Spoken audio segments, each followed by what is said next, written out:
I went into the bishop one day and I just said, I want to get baptized. And he's like, you can't get baptized. I'm like, why can't I get baptized? And he's like, because you come from a polygamist family.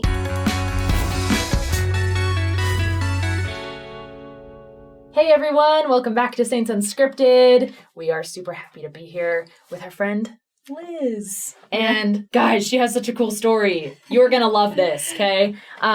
We've also got Cam here, Caitlin, if in case you forgot our names. I don't know, we have a few hosts and we kind of rotate in and out. But anyways, not the point. Make with the story. Liz, we are so glad you're here. Thank you for coming on our show today. Well, I feel so blessed to be able to be on here. You know, a while ago, I didn't know that I could actually be on something like this and tell a story. Right? Because it takes a long time to get from one moment to the next moment of your life and to be able to be okay to be able to tell that story. Yeah, definitely. Life leads you in places you just wouldn't imagine, which I think is part of the beautiful aspects of it, just because God knows us and he knows exactly where we need to be at the right time. So we'd love to hear you just kind of give us an introduction of why you are at this place in your life. How did it start? So I come from a different type of a family, and within the church, we know a lot about it, and because it comes from our history, but we don't practice it anymore. And that's because I came from a polygamist family. And, you know, growing up, I had a mom, and I had a dad, but my dad had 4 wives. And so it was a lot different growing up being in that type of a situation. And when I was young, we moved into a neighborhood. I was only 5 years old, but there was a family that was down the street. And there was so many different other people in that neighborhood were not excited that we came into the neighborhood. I mean, think about it. I think now that there's more awareness and, also more acceptance and love. But at that time, people were kind of like, that's a part of our history we don't want to talk about. Mm-hmm. And you're right here in our neighborhood, and we really don't want you here. Yeah. Right? And a lot of the polygamy we hear about are in cult, combines. Like cult. Yeah, they're more in groups. But in your case, you were just in a neighborhood. We were actually on the East Bench side of the Salt Lake Valley, and it was a new upcoming area where they have these brand new homes, and all of a sudden my dad goes up there and buys 4 different homes. Wow. In a nice area, you know, because my dad always had the philosophy that there only could be one woman in a home. Okay. I think it's because he didn't want to have to deal with the fighting. Cat fight. And True. So we get there to this neighborhood, and of course, they're kind of feeling, put off by that. What? Mm-hmm. We just built these really nice homes, and polygamists are moving in next to us.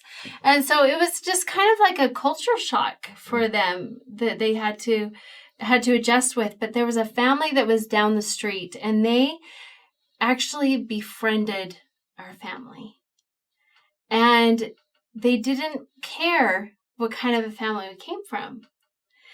And the dad was a lawyer, and my dad had his own business. My dad actually was the first one to invent bedwetters for kids that wet the bed.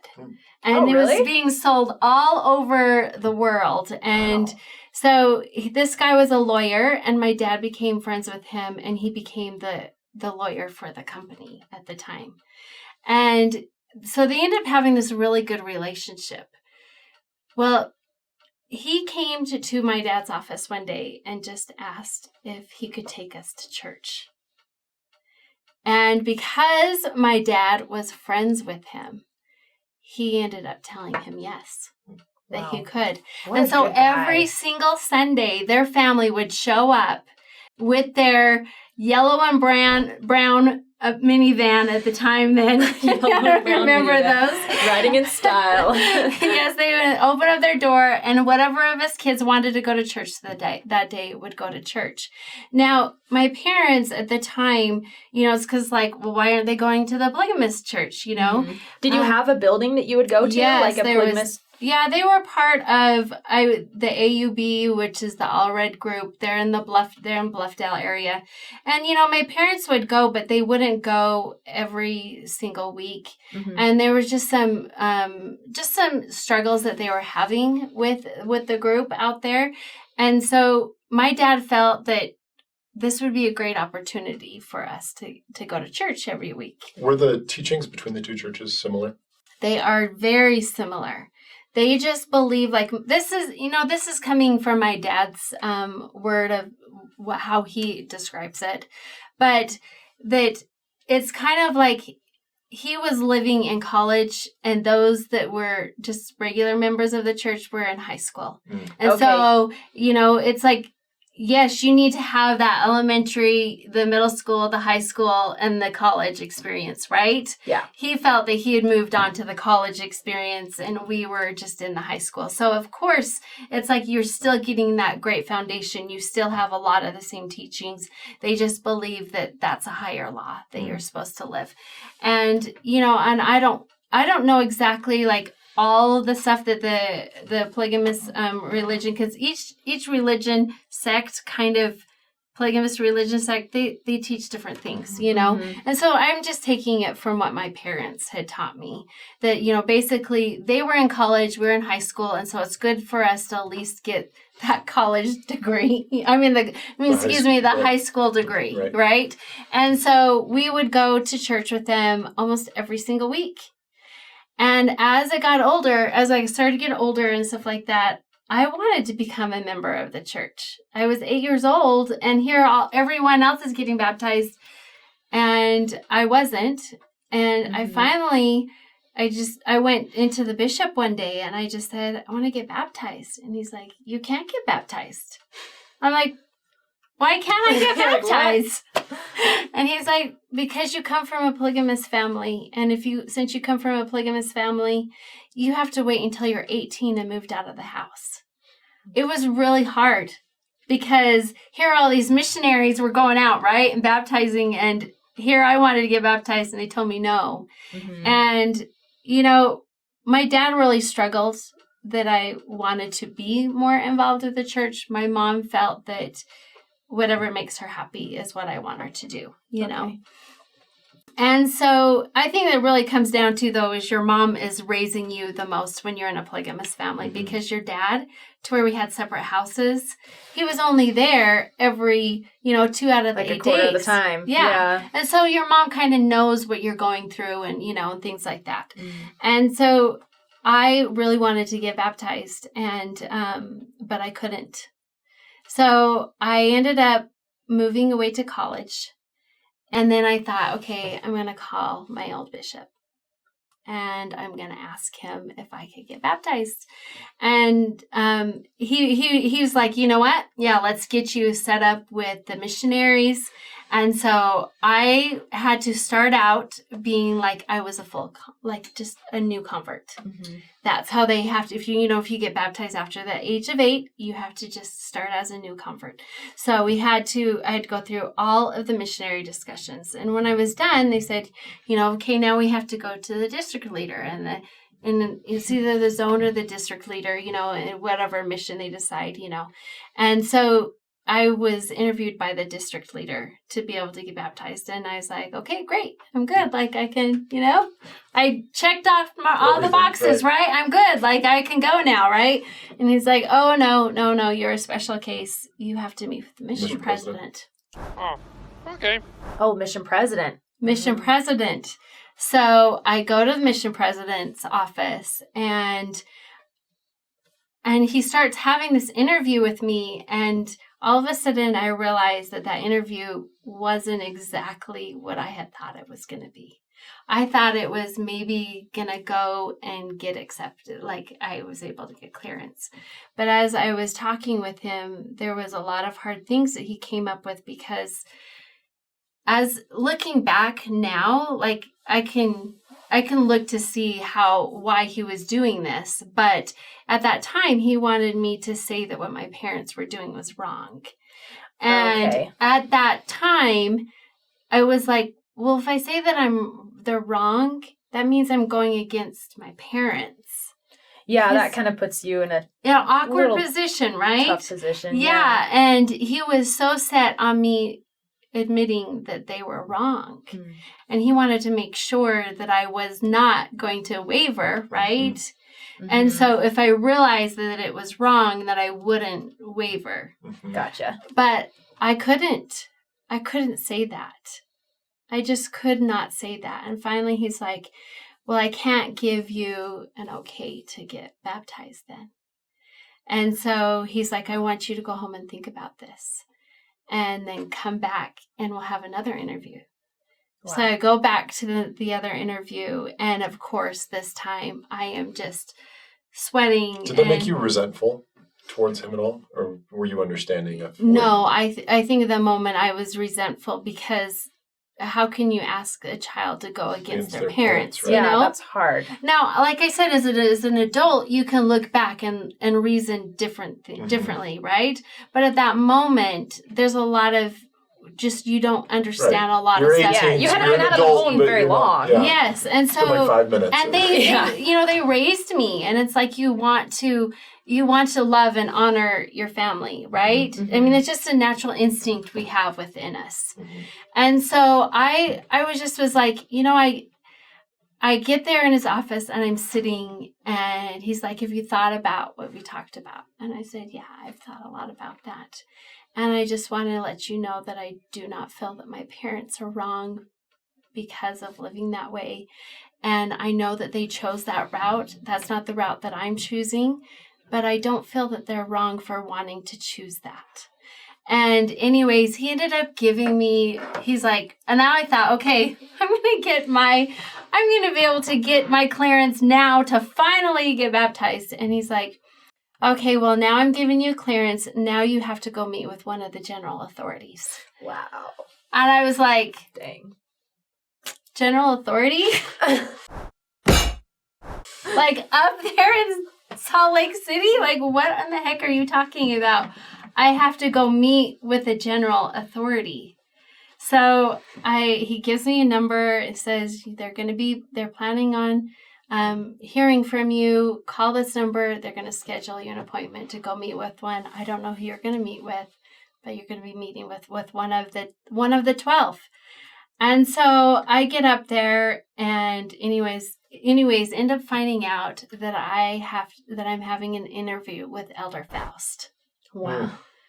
And so I'm in there and I get into his office. Now I've had so much, like setbacks and just emotional things that you go through just to get baptized. And now I am sitting in Elder Faust's office.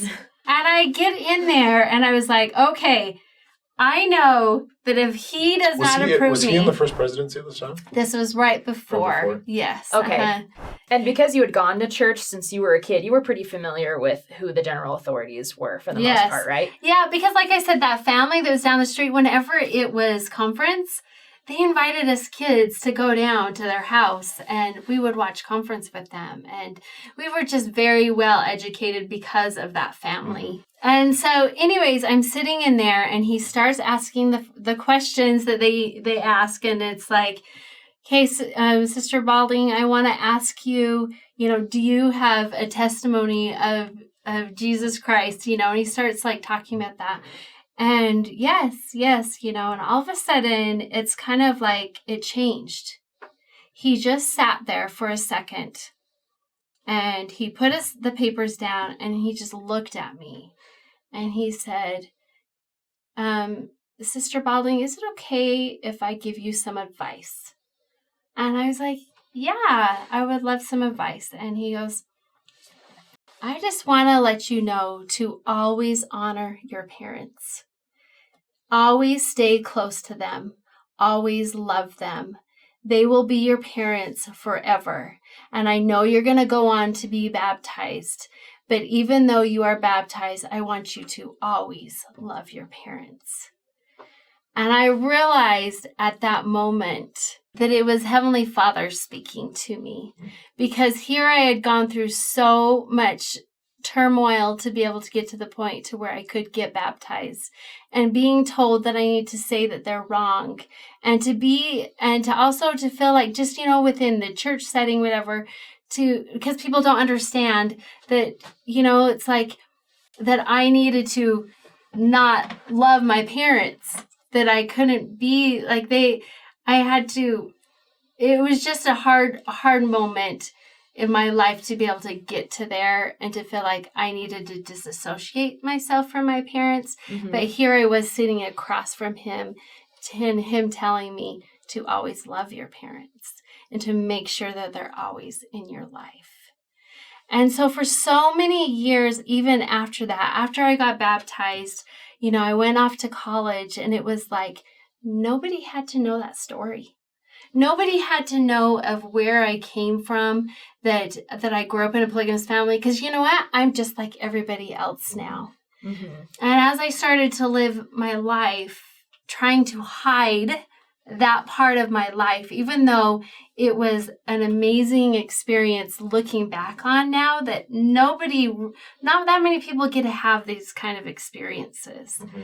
I had just pushed it and pushed it and pushed it and pushed it. And I just kept on feeling within me that I needed to tell my story. I needed to. But I couldn't. It was too hard for me to come out and say it. And I ended up getting married into the temple, married in the temple and having all these kids and stuff. And my husband, he had a little bit easier time to be able to tell my story, right? Because it wasn't him that had to live it. Yeah. Yeah. And so he ended up telling somebody one time, and I came to him and I said, "Hun, that is my story to tell. It's not yours. Please do not tell my story. When I'm ready to tell my story, I'll tell my story." And because I wasn't quite there yet. But then I was sitting in sacrament meeting one day, and there was a sister missionary that was up talking. By this time, I have 6 kids, and I have 5 boys and 1 girl. And they're all sitting on the bench, the oldest is 18. And so they, I have 4 boys first, and then a girl, and then a boy. And so these 4 boys are not wanting to really be in sacrament meeting, right? Mm-hmm. But the sister missionary was up there talking, and she talked about before she came on a mission that she was a model. Now, when I, as a young kid, and she's up there, young girl, says that she's a model, what do you think all of those boys did? Listen real quick. You've got my attention. I promise I won't even blink. They turn their heads, and all of a sudden, they are looking straight. The church is just so true in this moment. I know, exactly. And all of a sudden, it was like as the Spirit was speaking to me right there that said, "Liz, I also blessed you with a childhood that others would listen to you, and you could help and serve my children." And I sat there for a second in sacrament meeting going, "What do you mean he blessed me with this childhood? What do you mean? How could my childhood be a blessing? Look at all of the hard things that I went through." But then as I started to evaluate, okay, he said it was a blessing. What are the blessings in my life? What are these blessings that I got out of coming from a polygamous family? Mm-hmm. And I realized that I had these experiences that nobody had ever had, like meeting with Elder Faust. How is nobody's been, not that many people have been able to meet with a general authority, right? I also had where I saw the importance of now raising my kids when I move into a neighborhood, or, what are these kids that don't feel like they belong? Well, now it's like all of my kids know that everyone comes to the party. It doesn't matter if they are members of the church or not. They are at my house. Yeah.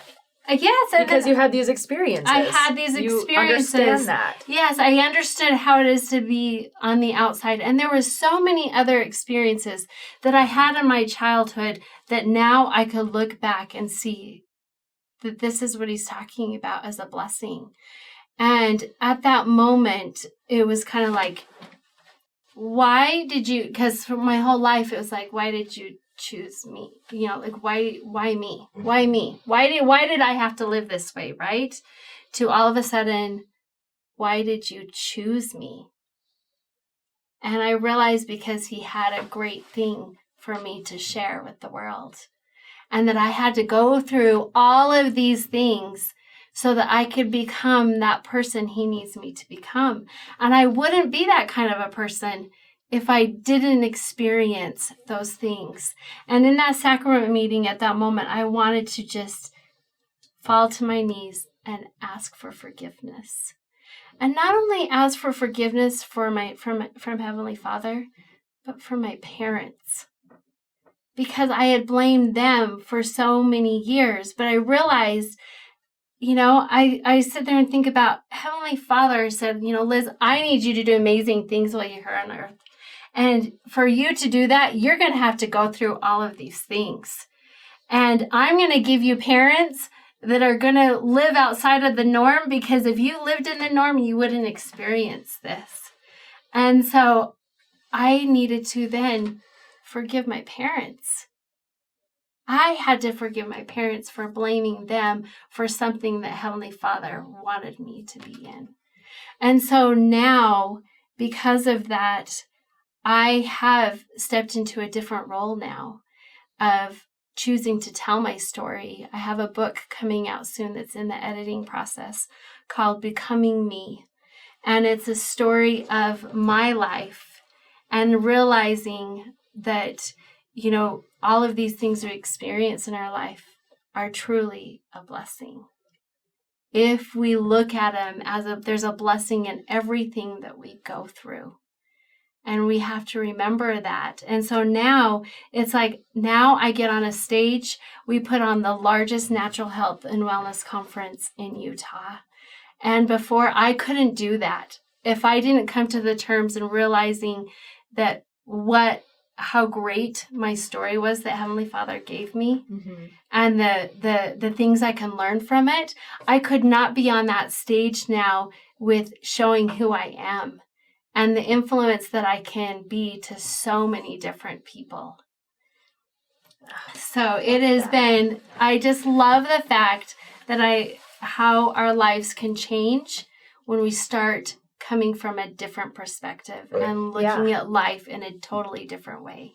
Yeah, because we can easily just look at life, the cards we've been dealt, and just say why and leave it at that. Yes. But Heavenly Father has given us so much potential with those experiences.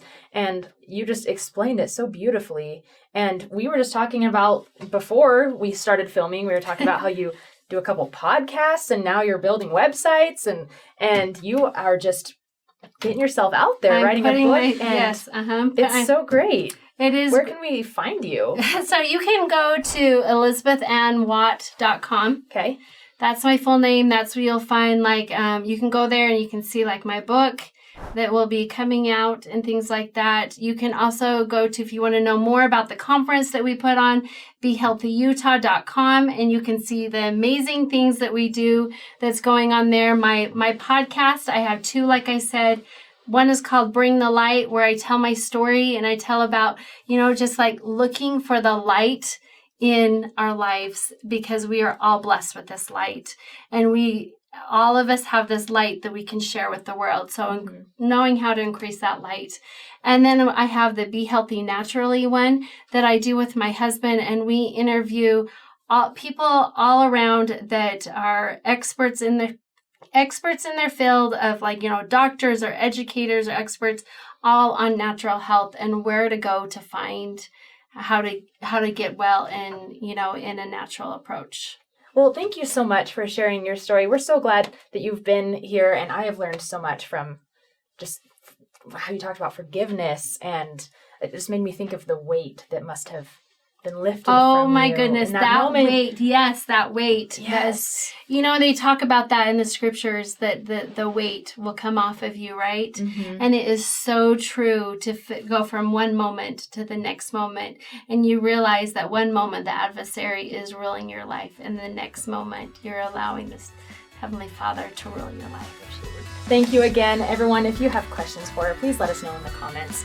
Or if you would like to share any similar, I don't know, maybe someone has a similar experience, who knows? But anyways, we love you all and have a good day.